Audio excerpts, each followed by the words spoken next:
Hello everybody! Alors aujourd'hui, de quoi qu'on cause? Eh ben de la guérison. Non, parce que c'est bien mignon toutes ces histoires là de blessures, d'ego, machin, mais est-ce qu'à un moment donné il y a une sortie là-dedans?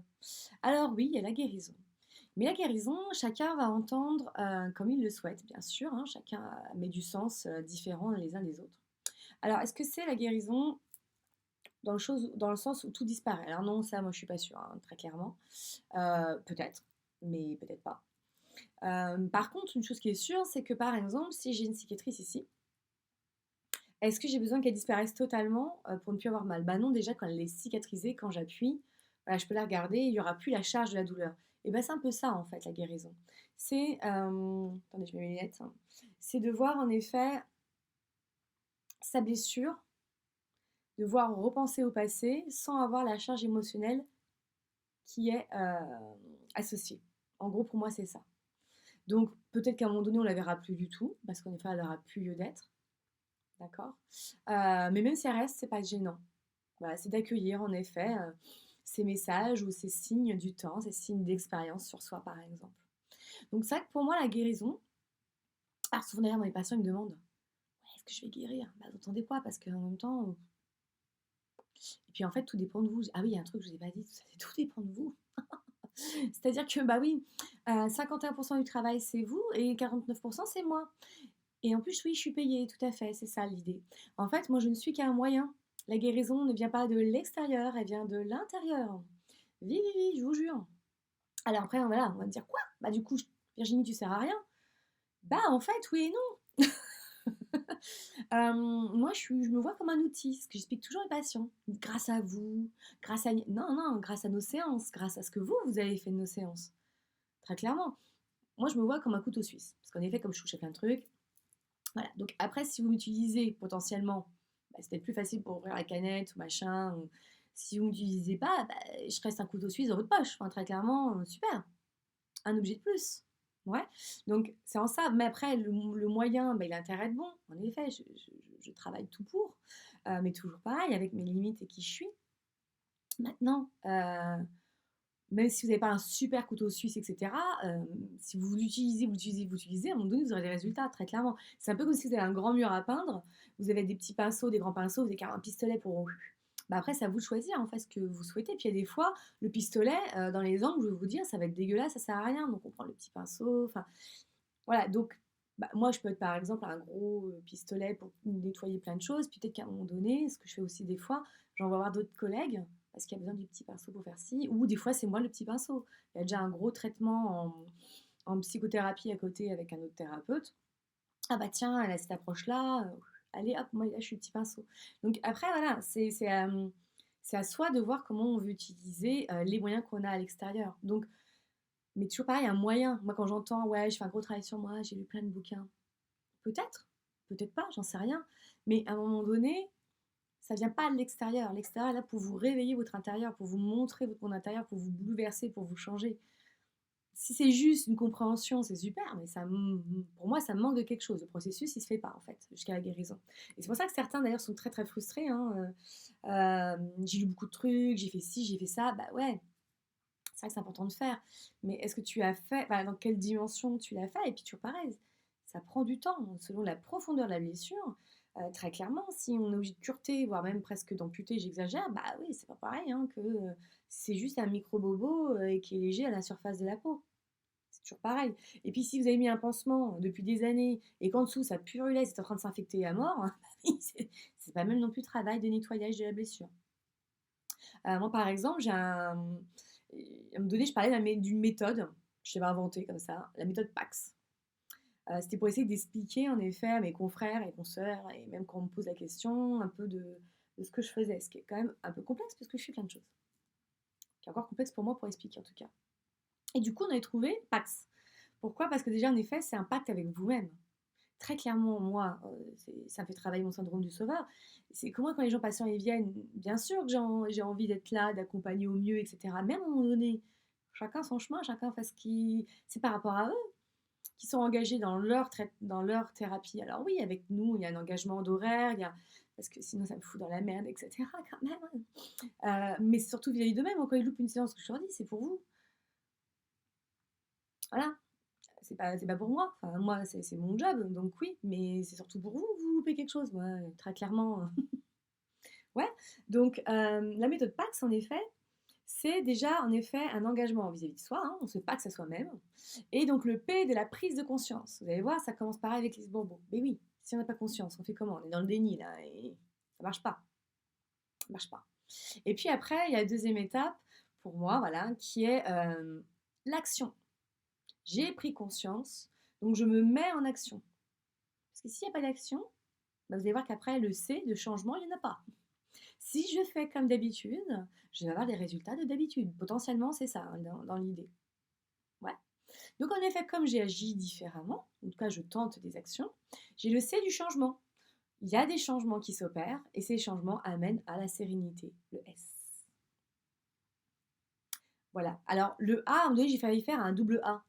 Parce qu'il y a aussi, avant peut-être l'action, entre la prise de conscience et l'action, pour moi, il y a l'acceptation.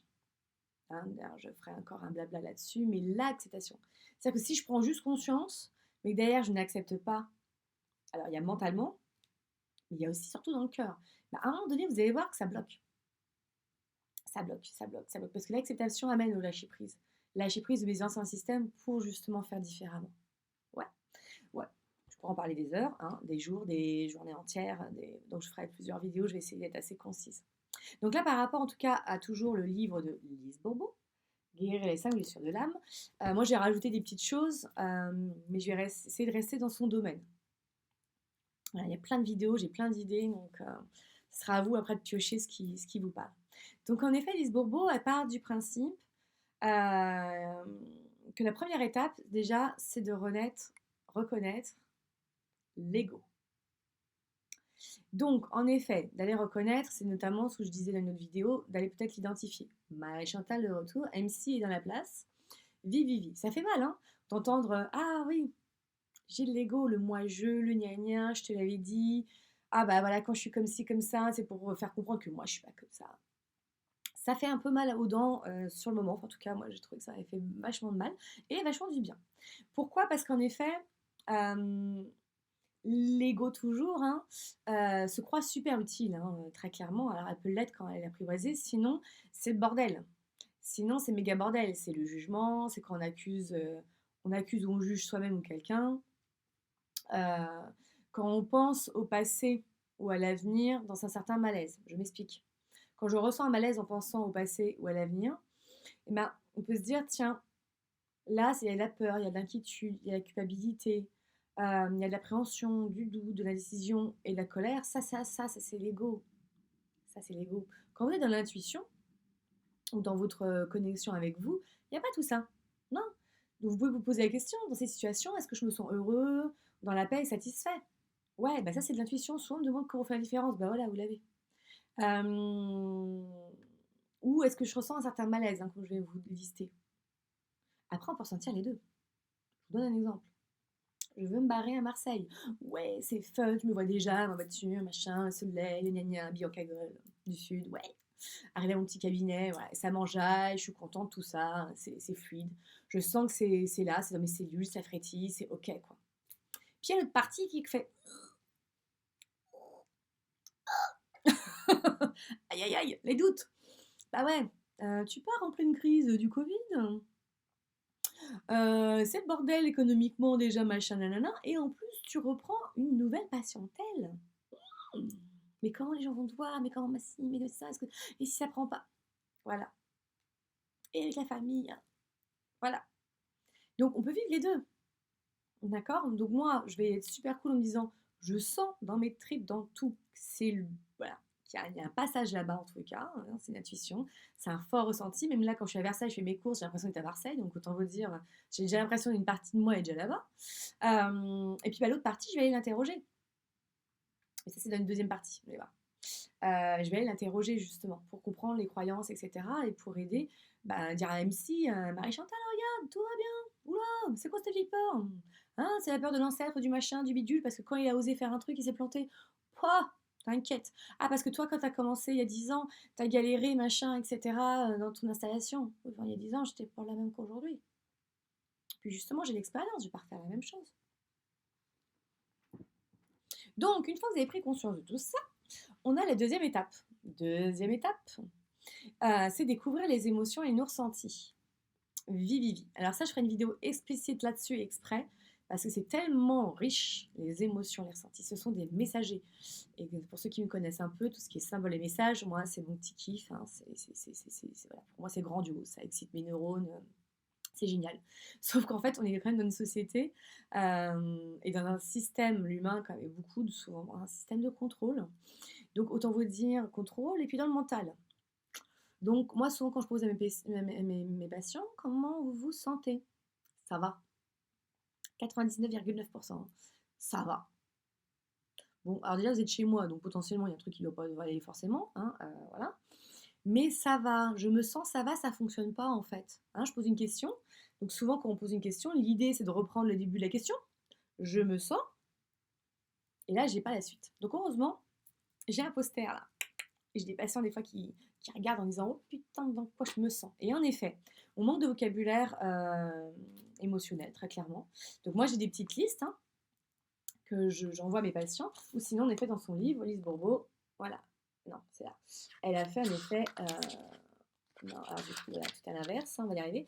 Elle a fait voilà, des listes de vocabulaire émotionnel et des ressentis pour aider. Parce que c'est vrai que des fois, quand on voit, on dit ah, c'est ça, mais oui, c'est ça que je ressens.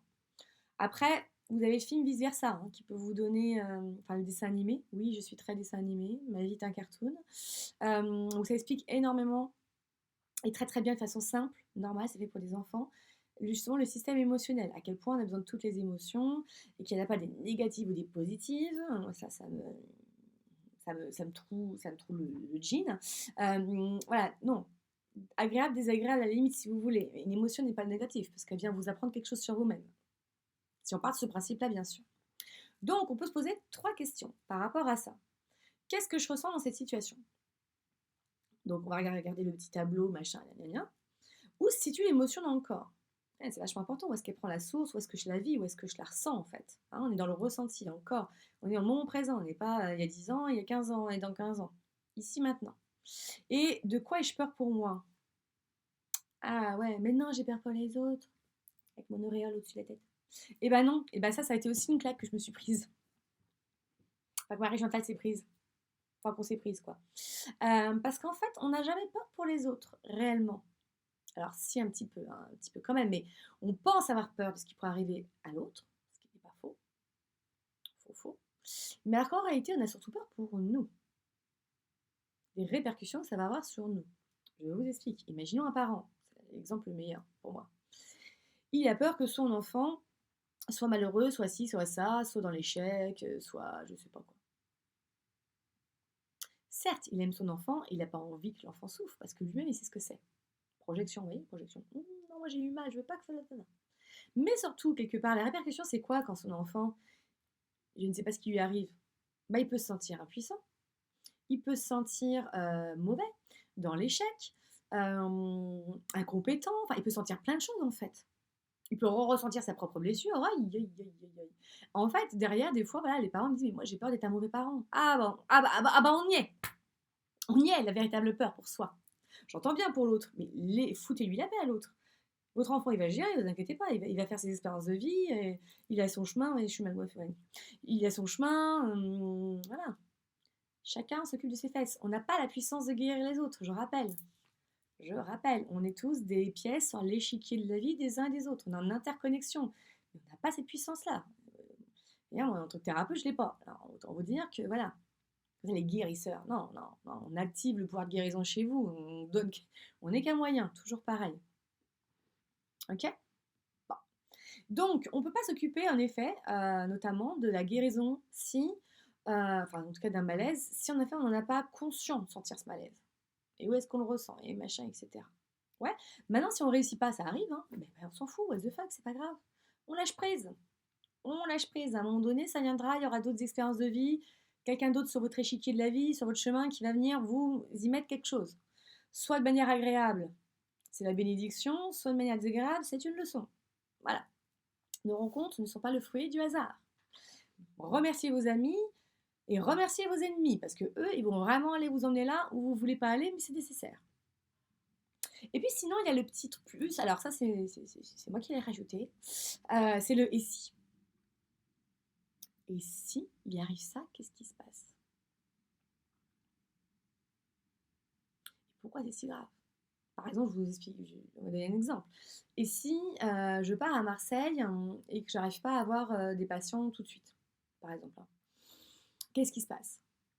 Et bah ça va être la galère pour moi, là, financièrement, comment je vais faire, gna gna. Bon, je fais un régime, je mangerai moins.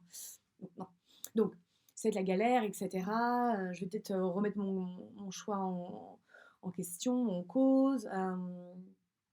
Je sais pas, je vais faire un crédit, j'en sais rien. Et si en effet, je vais me sentir dépendante, je vais me sentir mal, mauvaise, je vais culpabiliser. D'accord, alors, et si tu culpabilises, et si tu fais un crédit, ici, qu'est-ce qui se passe? Bah, il se passe que ça me met mal, j'ai pas l'énergie après derrière pour déployer peut-être ma patientèle. Si je doute de moi, bon, j'en sais rien, enfin, j'essaie de vous faire ça, alors que bon, c'est pas forcément ma peur du moment, hein, donc c'est un peu compliqué. Mais l'idée, c'est d'aller au bout du et si, et si, et si, et si. Et à un moment donné, vous allez voir que bah, il se passe quoi finalement? Et bah, je suis sous les ponts, et en fait, à Marseille, je suis pas sous les ponts, mais je suis sur la plage, hein, déjà, voilà. Et que c'est beaucoup plus agréable d'être sur la plage à Marseille que sous le périph' à Paris, déjà, donc bon, on est plutôt bon. Bah non, en fait, à un moment donné, j'irai pas jusque-là, j'irai demander de l'aide à ma famille. Ah, l'ego, bah, j'irai trouver un emploi à côté, je vais aller me démener pour être serveuse, machin, ou faire autre chose, avoir un job à côté. Je peux me prostituer. Ah oui, bon, si avec les massages, c'est fastoche. Ouais, non, peut-être pas. Voilà, mais en tout cas, je vais rebondir. Et c'est ça qui est intéressant, c'est qu'à un moment donné, MC, elle entend là-haut. Ouais, mais de toute façon, au final, on va rebondir. C'est peut-être pas agréable, mais on va rebondir. Ouais, on va rebondir. Ah, l'ego, elle a pas réussi tout de suite. Ouais, on s'en fout. Voilà. Donc on a ça, hein. Et pourquoi c'est si grave pour moi? Parce que ça pourrait être pas grave pour quelqu'un d'autre. Ok. Troisième étape, le jugement, accusation et réaction. Alors, ne pas confondre le jugement avec la blessure. Le jugement aide à trouver la blessure. Je m'explique. Je suis dans un jugement de peur. Ah, je peux me dire, tiens, ça c'est la blessure de rejet-abandon qui est là. Je suis dans un jugement plutôt de honte. Ah, tiens, je peux me dire que là c'était plus l'humiliation. J'accuse avec colère quelqu'un du même sexe que moi. Ah, injustice. Sexe opposé, trahison. Voilà, c'est pour vous donner en fait des pistes, hein, tout simplement. C'est pour ça que moi je dis aux personnes, n'essayez pas de non, non, j'ai pas de jugement. Ouais, quand j'entends ça, mais je suis mort de rire. Ah non, moi je juge pas. Peut-être pas en direct, en frontal et d'une manière hyper négative, mais si, hein, on a tous des croyances. Donc on a tous forcément à un moment donné un jugement, plus ou moins. Plus ou moins. Ou détourner, hein, c'est encore pire, hein, parce que moi des fois j'en entends, je fais ça c'est pas, ah, ça c'est pas du jugement, c'est mignon. Oh, c'est mignon de vouloir faire semblant que vous êtes avec notre auréole là au-dessus. C'est trop mignon. Non, ça marche pas. Ok. Ok. Donc, c'est intéressant en effet plutôt d'aller les voir. Toujours pareil, les jugements, il y a une croyance derrière. Cette croyance, ça montre en effet quelque chose. Donc, une croyance limitante, on la transforme, hein, on change de vision. Prise de conscience, je change de vision. Hein, le changement de l'action, ça peut être un changement de vision des choses. Si c'est une croyance au contraire qui est plutôt motivante, on la garde. Hein, on fait la distinction entre les unes et les autres. Donc en effet, ce que toujours pareil, hein, l'ego, il ne croit pas à la puissance de transformation, à la puissance qu'on peut créer notre vie comme on veut. Hein. Je vous rappelle, hein, bah non, il est conformiste. Hein. Non, dans la société, ça c'est pas possible. Non, ça marche pour les autres. Non, non, moi je vais faire un télécrochet, j'ai une super belle voix. Mais non, non, ça marche pour Johnny, pour Amel Banks, mais ça marchera pas pour moi. On peut pas dans ces sociétés. Bah, ça tombe bien, parce que si tout le monde se dit ça, en fait, la société ne change pas. Donc si tu te dis ça, mais qu'il y a quelqu'un de bidule qui se dit ça, bidule, bidule, il y a peut-être du changement en fait qui peut s'opérer. Qu'on arrête aussi de s'enfermer dans c'est pas possible. Hein. Dans impossible, il y a I am possible. Hein. Bon. Et en plus, surtout, notre ego, il va aller chercher systématiquement une solution à l'extérieur de nous. En effet, thérapeute, livre, machin, gna gna gna, argent, sexe, drogue, ce que vous voulez, mais il va aller chercher à l'extérieur. Alors qu'on a tout à l'intérieur, sauf qu'on a tout oublié. Et d'ailleurs, souvent, c'est ce que je dis à mes patients, bah, en fait, moi, je suis juste là pour vous rappeler à quel point vous êtes un potentiel divin, une pépite, un magnifique joyau qui s'est juste oublié, en fait, qui ne se voit pas. Voilà, c'est juste pour remettre ça, en effet, en visuel. Moi, voilà, même tout ce que je raconte là, dans mes vidéos, Vous savez déjà tout ça, on le sait déjà intrinsèquement. On a peut-être juste besoin de le entendre différemment et à un certain moment de notre vie. Mais très clairement, on sait qu'on sait tout, mais on ne sait pas comment. Et on sait qu'on ne sait pas du coup. Enfin voilà, ça c'est ma petite phrase pour lâcher le mental. Donc, il y a quand même un truc qui est hyper important pour moi et que je travaille énormément, que je fais chier mes patients avec ça, pour être très clair, c'est la responsabilité. Oui, oui, oui, oui, oui, madame. Oui, oui, oui, monsieur. La responsabilité. On arrête de faire sa victime. On sort des triangles victime bourreau sauveur. Hein, je cherche un sauveur à l'extérieur de moi parce que c'est l'autre le méchant, le bourreau, et moi je suis la pauvre petite victime, toujours pareil, qui est trop mignonne. Non, alors attendez, là on a les trois rôles à l'intérieur de nous, et surtout, on se responsabilise. La situation, elle est telle qu'elle est, maintenant ma réaction, ça c'est ma puissance. Comment je peux réagir différemment? Comment je peux agir même? On arrête d'être dans la réactivité. Réactivité, victime, bourreau, sauveur, et il y a un différent. Non, on va agir en conscience. Prise de conscience. J'agis en conscience. J'arrête de faire toujours le même système, avec mes masques, etc. Ouais. Parce que surtout qu'en plus, tant qu'on ne prend pas sa responsabilité de nos problèmes, bah, ils vont revenir sous différentes formes. Dans l'enfance, c'est avec papa, maintenant c'est avec le mari ou avec le chef. Non mais alors là, rassurez-vous, hein. Rassurez-vous, ce que l'on sème, on le récolte. Ce qu'on a besoin de comprendre revient à nous. Donc de toute façon, ça viendra d'une manière ou d'une autre. Très clairement. L'univers est trop bon pour ça. Hein, l'échiquier de la vie, il vous refout là. Voilà. Il y a aussi toutes les maladies physiques qui sont là pour montrer justement tout ce qui est non guéri au niveau de l'âme. Toujours pareil, hein, on a plusieurs vies. Hein. On va tout faire non plus dans celle-là, on fait comme on peut. Ouais. Et puis, bah, quel que soit le travail intérieur qu'on fait, hein, à travers en effet les livres, les conférences, les ateliers, rien ne peut changer dans la vie tant qu'on n'adopte pas une attitude ou un comportement différent. Je reviens bien sur l'idée de changement. Bon, il n'y a rien de plus constant que le changement, mais un changement actif, volontaire et qui vient de soi, je vous jure, ça marche encore mieux. Hein.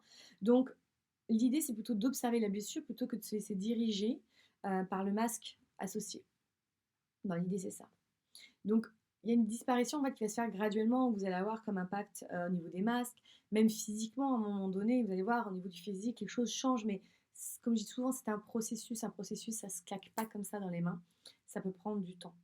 Hein, donc, elle le dit bien, Lise Bourbeau, j'ai noté quelque part, être responsable, c'est reconnaître que nous créons constamment notre vie et nous devons assumer toutes les conséquences de nos décisions, actions et réactions. C'est en, c'est en reconnaissant plus qu'il est ainsi pour nos proches que nous sommes donc pas responsables de... Oh là, non, là j'ai bugué. C'est en plus reconnaître qu'il en est ainsi pour nos proches et que nous ne sommes donc pas responsables de leurs décisions. J'y arrive. En fait, c'est ça. L'idée, c'est pas qu'il n'y a pas de bonne ou de mauvaise décision, c'est qu'est-ce que je suis capable d'assumer. C'est tout ça qui est important. Il n'y a pas de bonne ou de mauvaise. Qu'est-ce que je peux assumer? Moi, je peux assumer de recommencer, en effet, à presque zéro, en tout cas, de recommencer à Marseille. Je l'assume. Sinon, je ne le ferai pas. Sinon, je reste ici, et puis voilà. Hein, la vie, elle est plutôt sympa ici. Et donc, il y a une étape qui est hyper importante, mais là, on est déjà à 23 minutes, donc je ferai une deuxième vidéo, puisqu'après tout ça, bah, il y a le pardon. Enfin, là-dedans, même pas après. Dedans, il y a aussi le pardon. Et ça, le pardon, je vous en ferai vraiment une vidéo parce qu'il y a plein de techniques aussi pour aller dans le travail, dans le pardon. Et ça reprendra encore pas mal de temps, notamment avec Ho'oponopono, etc. Mais le pardon, c'est essentiel. Si vous ne pardonnez pas dans votre vie, pour moi, le processus, il n'est pas bouclé. Et pas pardonner forcément à l'autre, pour vous. Parce que tant que vous n'êtes pas dans le pardon, vous n'êtes pas dans la paix. La fameuse sérénité. Ouais. Donc c'est en ça que c'est super super important de le faire en effet pour soi. Et on n'a pas une... Enfin moi je sais que voilà, la vie, bordel de nom de Dieu, on a autre chose à foutre que d'être en guerre avec soi, avec les autres, etc. Ça suffit. Ça suffit cette mascarade, ça suffit. D'accord. Donc pardonner ne veut pas dire de garder la personne dans votre... Voilà, mais de ne pas être dans cette espèce de charge négative, d'avoir comme un espèce de lien toujours qui nous rattache à quelque chose. Parce que quand on est dans la haine, on est dans un attachement, on est dans une relation, le pardon permet de lâcher ça, quoi.